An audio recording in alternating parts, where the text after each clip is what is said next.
Hi, church. I'm Marv McCarthy, and one of the parts that I help with here at church is working with Pastor Justin on men's discipleship. So men, listen up because this message is for you. Beginning the first week in May, we have 3 brand new opportunities to get connected and get plugged in. On Monday night, May 1st, we're beginning a 6-week study right here in the lobby from 6:30 to 8 p.m. based on a book by Pastor Kyle Idleman called One at a Time. And this book is one of the most hands-on, practical resources you'll find about learning to better become the hands and feet of Jesus in our community.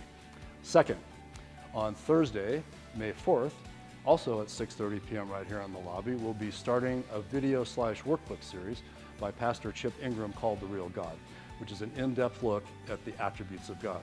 I'm just finished up this study with the Monday night group, and it is absolutely amazing, so you don't want to miss it.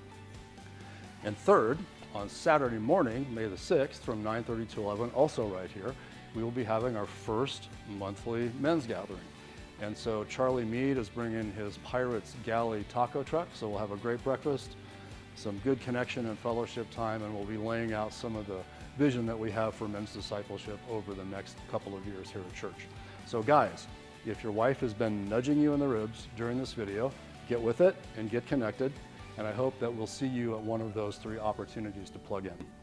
So in closing, let me leave you with a reminder as found in Proverbs 27:17, which says, "Iron sharpens iron, and one man sharpens another." So men, let's be intentional here at the church about gathering together and helping to sharpen each other in our individual discipleship journeys. If you've gotten any questions, hit me up around campus here. If you see me out at Safeway or someplace, just come on up, introduce yourself, and I'd be happy to discuss men's discipleship with you. Thank you.